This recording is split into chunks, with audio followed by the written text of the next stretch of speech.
Welcome to another week, another show of Hawkeye with me, Dave O'Hara. Folks, I do this every week when I say there he is, but there he is, Parker Hesse, former Iowa Hawkeye defensive end, great current NFL tight end with the Atlanta Falcons. Parker, great seeing you. How you doing? Good to see you, Dave. Good to be back. Oh, great to have you back.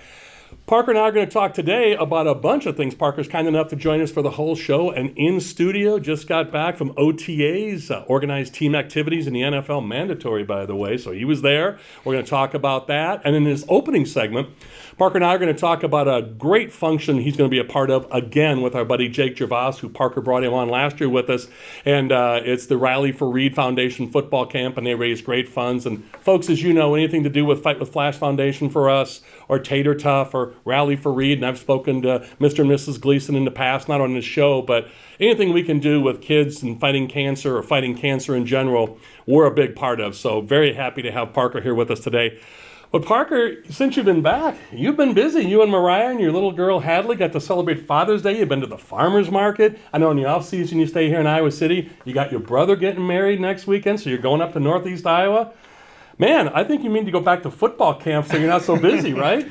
Yeah, that's definitely how it was. You know, I hadn't seen my family at all in the past 3 weeks. They were back up here, so definitely excited to see them. But yeah, you get back to the house after 2 months. There's a lot of errands to run. My brother's wedding. There's a lot of stuff to do this week, but I could definitely make time for you here. So. Well, that's very kind of you. And yeah, the honey-do list, not on this show, but in life. Boy, it never, and you're learning that now, so as you're chuckling. But hey, again, great having you here, and thank you so much. So let's talk about Rally for Reid and what Jake Gervais started a handful of years ago with you and other former Hawkeyes. And so let's talk about it a little bit, please, Parker. Yeah, I mean, the Gleasons were someone that, Jake was family friends with, and unfortunately, Reid was going through his battle with cancer when we were in college. Mm-hmm. So a few times, myself and other players on the team went over with Jake to visit him in the hospital. Got to know the Gleasons, and this is the third year now of their camp in his remembrance. All the proceeds go to pediatric cancer, and they do a really amazing job. The Gleasons, Jake and his family, setting it up. So it's really a treat, something that's easy to work for us.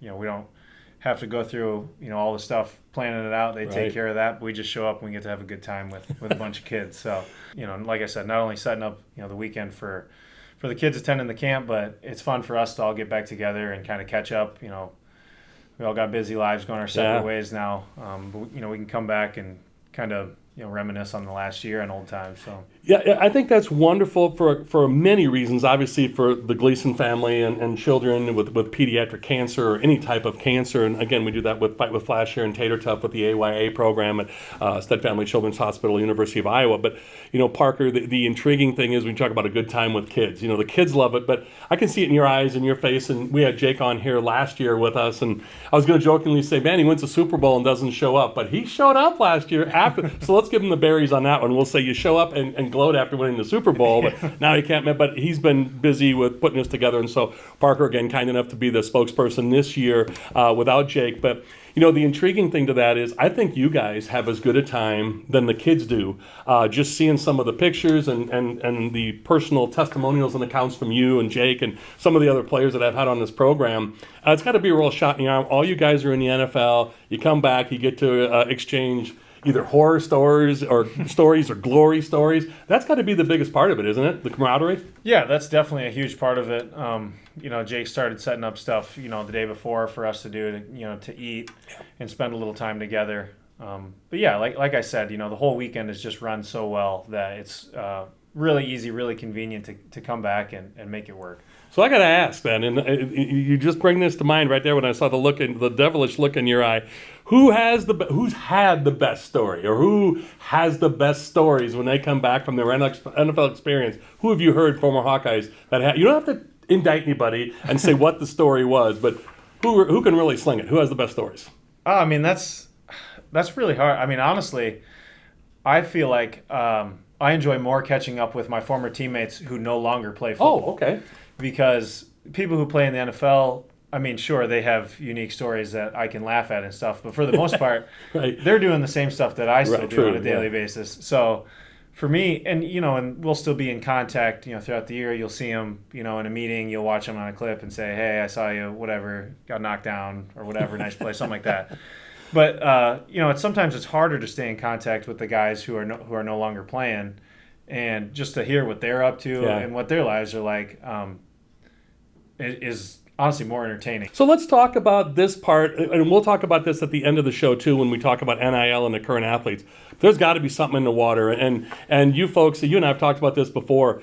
46 as we record this today, on Tuesday afternoon, and we talk about June 20th. 46 former Hawkeyes in or on NFL rosters, either with contracts, free agency, whatever it is. I said it. Your eyes kind of opened up too. 46.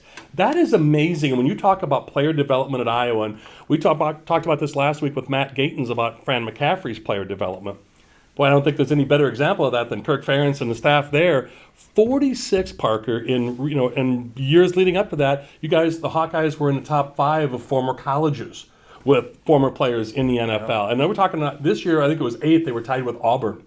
And so you think about that, and everybody has, disparages the offense and all this stuff. But my goodness, Parker, is there something in the water at the Hanson Football Complex? What's going on there?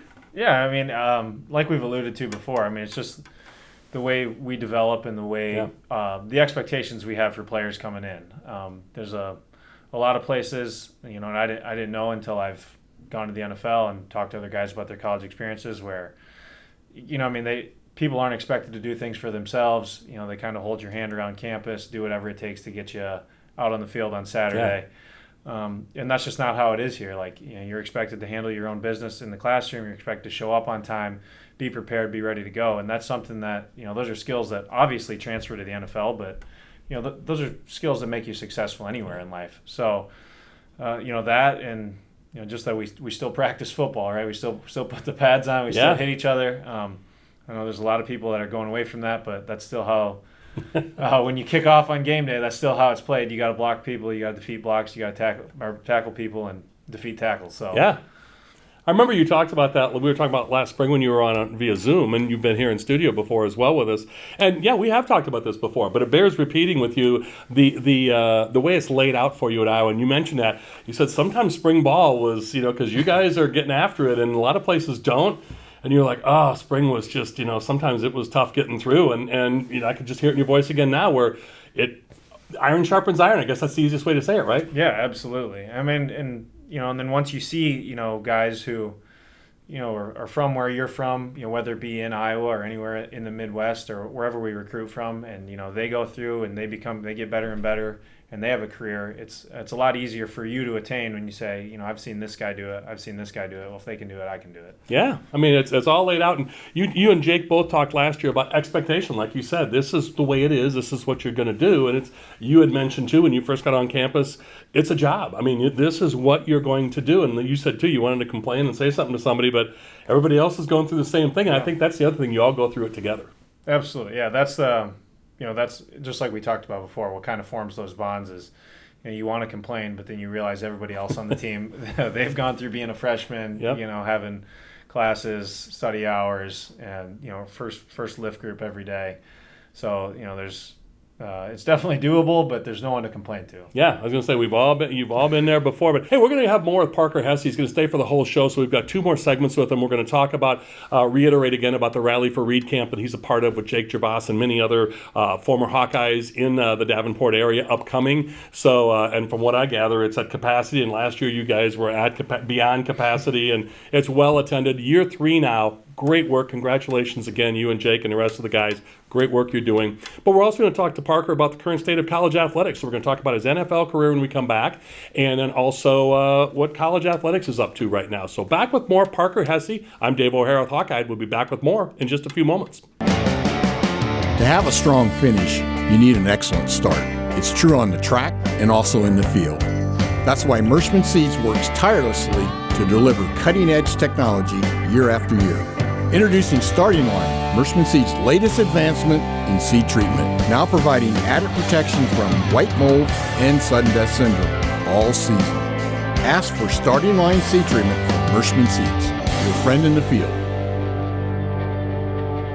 Welcome back to Hawkeye with me, Dave O'Hara. Parker Hesse joining us, former Hawkeye great, current Atlanta Falcon. In the area in the offseason, just got off of OTAs in the NFL, organized team activities, mandatory this one was. And we're going to talk a little bit about, we did earlier, about Parker being involved with the Rally for Reid football camp with Jake Gervais and many of his former Hawkeye teammates, and what great work they're doing there. But it's time to talk NFL football, Parker. But how are you feeling right now? You were starting tight end last year. Give us your contract status. Where's everything at with you, if you don't mind getting into some of that with us, please? Yeah, just like you were talking about, things move fast in the NFL. Didn't take long for me being a rookie to now being one of the older guys in the locker room. Isn't that funny? Yeah, that snap. It moves pretty quick. But yeah, this offseason, I was exclusive rights, so the Falcons, they just had to offer me third-year minimum, and I was theirs again. I'll be exclusive rights next year, so definitely excited to be back. Though I feel like things are really starting to build in Atlanta. This is the third year for this staff in this front office, and they've done a really amazing job just creating the roster that they want, and it's extremely competitive. So yeah, OTAs, things looked a little different.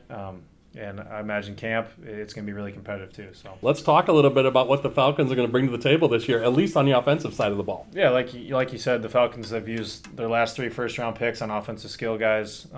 Kyle Pitts, tight end, Drake London, receiver, and now Bijan Robinson, a running back.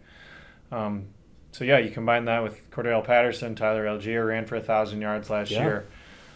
Traded for Jonnu Smith, who's a really explosive guy with the ball, yards after catch type of guy. So I mean, there's a lot of weapons on offense. So we really have an opportunity to move the ball around and put a lot of pressure on defenses. So are these guys like Bijan Robinson, for example? We were talking off the air a little bit. Are a lot of these guys? I know it was just OTAs, but you can probably see pretty quick that these guys are as advertised, right? Yeah, I mean, everything Bijan's done, he looks great. Obviously, the guys who have been there before, they've already proved themselves. But yeah, I mean, that's. Just how it goes in the NFL. Some people you get treated like a rookie, whatever. But yeah, you can usually tell right away. And yeah, the guys that they brought in this year have done an amazing job already. Yeah, and the rubber will meet the road when games start. So yeah, we can all look good, as they used to say, look good in your underwear, running around in shorts and t-shirts or shells, helmets and shoulder pads. But when the rubber meets the road, we'll find out in the NFL season. So your biggest adjustments, and I know we've talked about this with you before, but I think it bears repeating. When you got to the NFL, what was the biggest? Let's not forget, folks, he was a defensive end at Iowa. Although he was a quarterback and played both sides of the ball at Walk-On High School and state championship game and all the great accolades you had in high school. So you can play, you're used to offense and defense. But so besides that major adjustment of, you're going to be a tight end now in the NFL and not a defensive end. But what was the biggest surprise, shock, adjustment? I don't know, what word you want to put on that. But for you, what was the biggest eye-opener for you getting to the NFL? I mean, there's been quite a few, and then as your career progresses, things continue to kind of evolve and change from how you see things. But yeah, I mean, just realizing my first OTAs after I got signed or early into camp, just how fast the roster starts to turn over. Yeah. You come in, you get to know everyone, and you kind of think, that's the way it's going to be this year. And then at the end of OTAs, they cut 5 guys, sign new 5 guys. A week into camp, they're like, we don't like these few guys. We want to give these guys a try. And you kind of realize, not only how temporary it could be, but just how much you have to value each opportunity you get because they go fast. And there's a lot of people knocking on the door to try to get your opportunity. So, it's one thing as a young player that, I realized, and I mean, it's part of the game. It's always kind of in the back of your mind. As much as you try to push it out. But yeah, then the more you see how the business side affects things too. Guys that they invest money in that they don't want to. I mean, it looks bad on them. If those people don't get opportunities. So, and like you said, that goes back to if you're someone who's undrafted. I mean, you're not going to get the second and third chance that some guys are.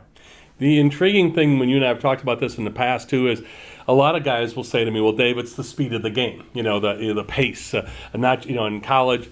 But as you said, it's the pace of the game off the field, administratively, and well stated, about the business side of this, and you realize, oh wow, we're keeping score, but we're also exchanging dollars and cents. So It really is a job. And so, in college, you're with a guy for 4 or 5 years, although the portal and NIL and all this has changed a little bit. And we're going to get to that the next segment.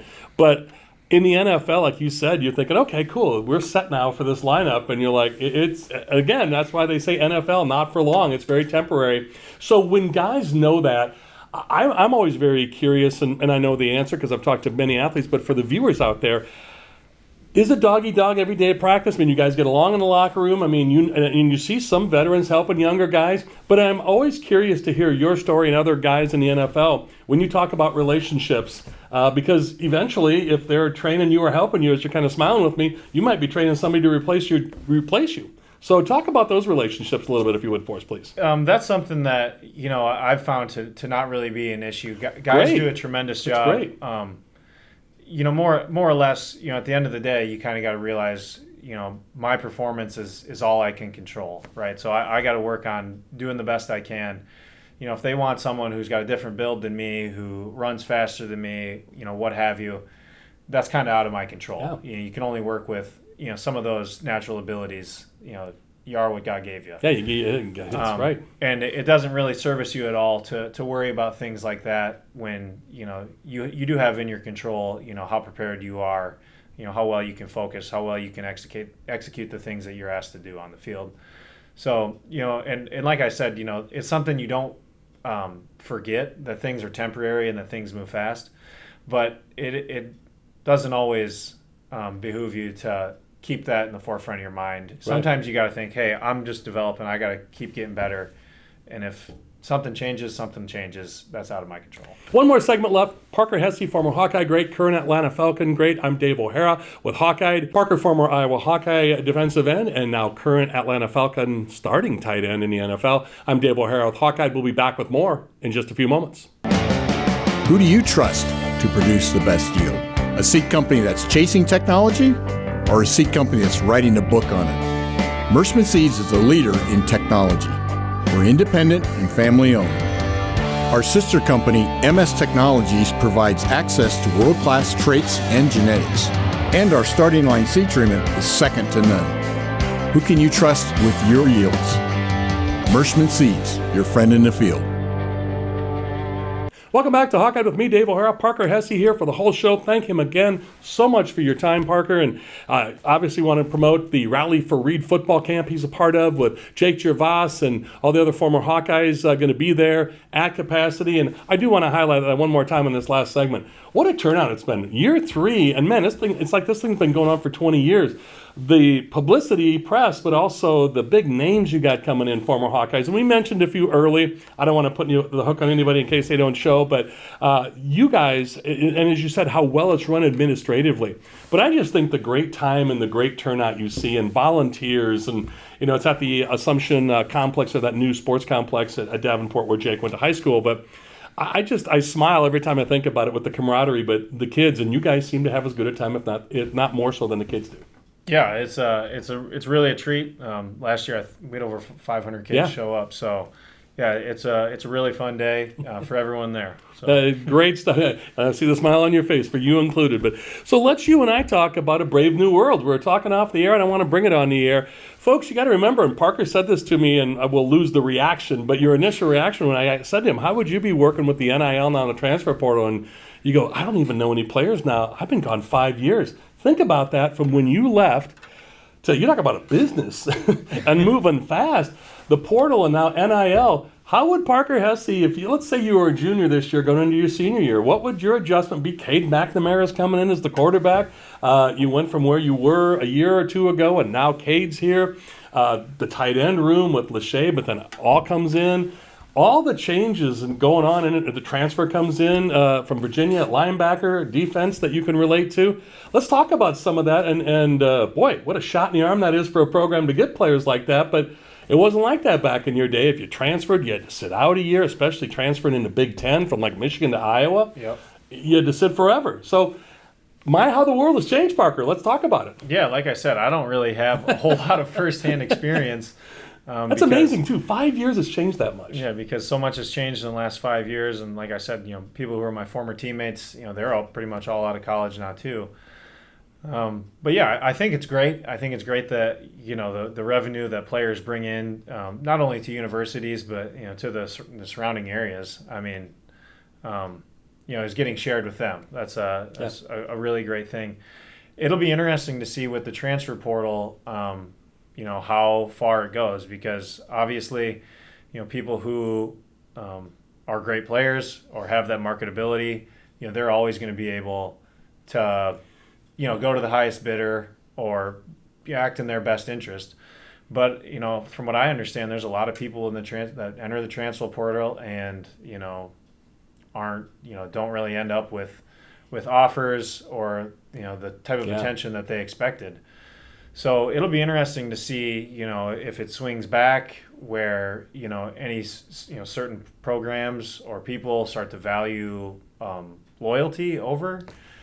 And I have no idea.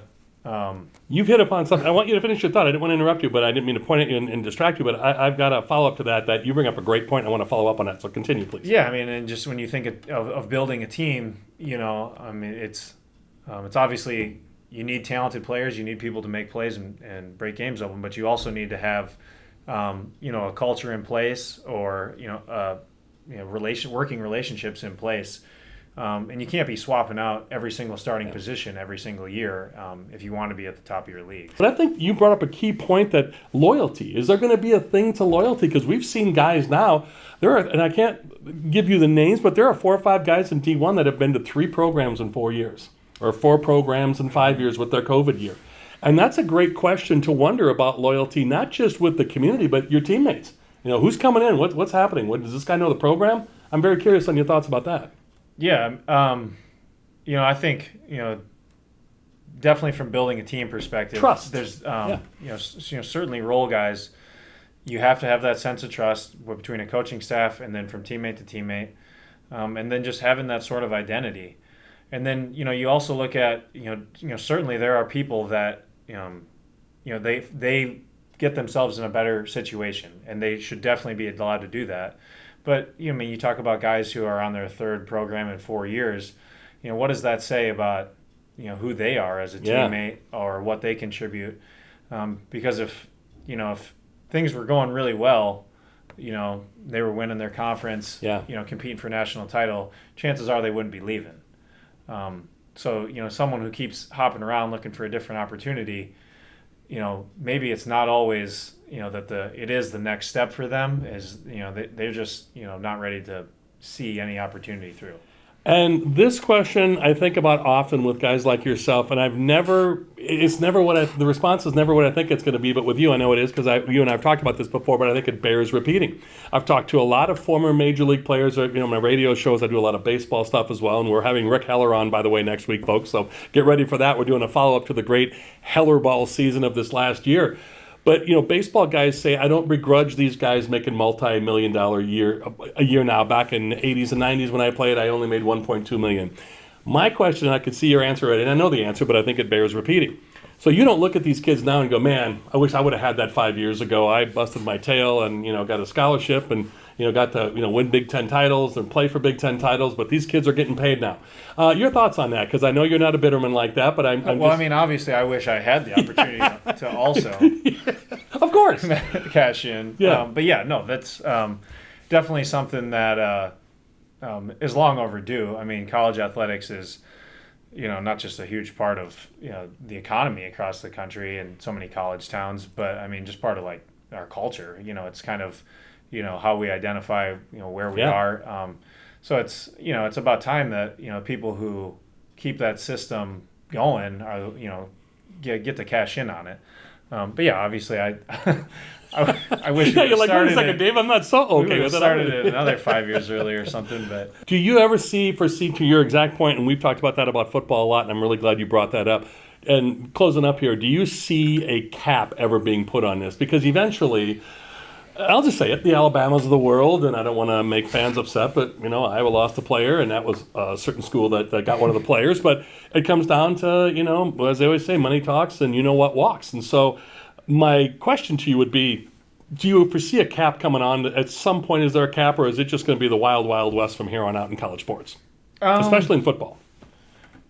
I mean, I think it'll just be interesting to see. I mean, because the schools that can outspend and their football program alone is profitable, they're not going to agree to any cap put in place by the NCAA. So they're going to choose to probably break away and try to make a league of their own. Now, would they put their own cap with the schools that profit off football?